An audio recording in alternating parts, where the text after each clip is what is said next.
Assalamualaikum warahmatullahi wabarakatuh. Perkenalkan, nama saya Sheila Dianggraini dengan nomor NIM 203180117, jurusan Pendidikan Guru Madrasah Ibtidaiyah, Fakultas Tarbiyah dan Ilmu Keguruan, IAIN Ponorogo. Pada pertemuan kali ini, di sini saya akan mempresentasikan hasil artikel yang berjudul tentang gender sebagai konstruksi sosial, mata kuliah Gender Sosial Inklusi, diampu oleh Ibu Dr. Hajah Evi Mualfiah MAG. Pembahasan ini tentang gender sebagai konstruksi sosial terdapat 3 fokus pembahasan, antara lain yang pertama yaitu gender dan jenis kelamin, yang kedua proses konstruksi gender dan institusi pelakunya, dan yang terakhir gender sebagai masalah sosial. Ya, teman-teman, sebelum masuk ke 3 pokok pembahasan tersebut, kita harus mengenal tentang konsep dasar gender terlebih dahulu. Gender merupakan sebuah konsep akademik yang sangat bermanfaat untuk membantu dalam merumuskan dan mengimplementasikan relasi yang setara dan adil antara laki-laki dan perempuan. Gender secara literal berasal dari bahasa Latin yang berarti jenis kelamin. Pemahamannya, gender diidentifikasi melalui perbedaan antara laki-laki dan perempuan dalam kehidupan masyarakat yang menyangkut masalah sosial, budaya, psikologis, dan aspek non-biologis lainnya, di mana perbedaan tersebut nanti akan menimbulkan pemisah fungsi dan tanggung jawab antara laki-laki dan perempuan. Gender menunjukkan adanya perbedaan status dan peran antara laki-laki dan perempuan yang dapat berbentuk atau berubah dengan adanya proses sosial dan budaya di setiap zaman. Menurut Natin menyebutkan bahwa gender merupakan konstruksi sosial mengenai perbedaan peran, kedudukan, kesempatan antara laki-laki dan perempuan dalam kehidupan keluarga dan bermasyarakat. Mengingat gender adalah konstruksi sosial, maka dapat berubah dan diubah sesuai dengan perubahan zaman. Dengan kata lain, gender merupakan peran yang dibentuk oleh masyarakat serta perilaku yang tertanam lewat proses sosialisasi yang berhubungan dengan jenis kelamin laki-laki dan perempuan. Nah, tadi kan sudah dijelaskan tentang konsep dasar gender. Sekarang kita masuk ke pokok pembahasan yang pertama, yaitu gender dan jenis kelamin. Teman-teman, gender seringkali tumpang tindih dengan seks atau jenis kelamin. Padahal, dua kata itu merujuk pada sesuatu yang berbeda. Seks atau biasa disebut dengan jenis kelamin mengacu pada perbedaan biologis antara perempuan dan laki-laki. Perbedaan secara biologi ini dibawa sejak lahir dan tidak dapat diubah. Sedangkan gender adalah perbedaan peluang peran dan tanggung jawab antara laki-laki dan perempuan sebagai hasil konstruksi sosial dalam kehidupan berkeluarga dan bermasyarakat. Konsep perbedaan jenis kelamin seringkali diragungkan dengan konsep gender sebagai konstruksi sosial oleh pandangan masyarakat. Lain halnya dengan perbedaan gender terjadi melalui proses panjang yang dilakukan oleh manusia atau masyarakat melalui pencitraan, pemberian peran, cara memperlakukan, dan penghargaan terhadap keduanya. Oleh sebab itu, konstruksi sosial merupakan bentuk dari masyarakat itu sendiri. Untuk poin yang kedua, yaitu tentang proses konstruksi gender dan institusi pelakunya. Konstruksi gender dapat diartikan dengan suatu pandangan bahwa konsep kesetaraan peran antara perempuan dan laki-laki bisa dibentuk atau dibangun melalui proses dialektika seseorang. Terdapat 3 proses dialektika. Menurut Berger dan Luqman, 3 proses tersebut yaitu 1. Eksternalisasi, 2. Objektivitas, dan ketiga internalisasi. Di sini saya akan mengambil contoh proses konstruksi gender tentang aktivitas keterampilan menulis pada laki-laki dan perempuan.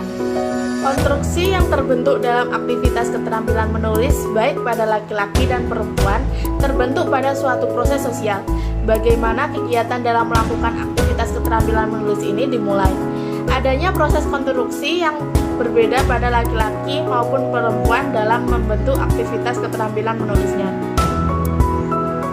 Oleh sebab itu, terdapat beberapa proses konstruksi yang terjadi pada aktivitas keterampilan menulis dalam perspektif gender, mulai dari proses eksternalisasi, objektifikasi, dan internalisasi. Yang pertama yaitu proses eksternalisasi, merupakan proses atau ekspresi diri manusia di dalam membangun tatanan kehidupan, atau dapat juga diartikan sebagai proses penyesuaian diri manusia dengan lingkungannya. Ada beberapa kebiasaan orang-orang di sekitar dalam melakukan aktivitas keterampilan menulis.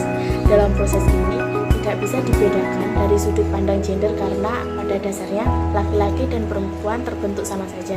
Di sini perempuan biasanya melakukan pembiasaan dirinya sendiri dan ada juga mendapatkan pengaruh dari lingkungan sekitar terhadap aktivitas menulisnya.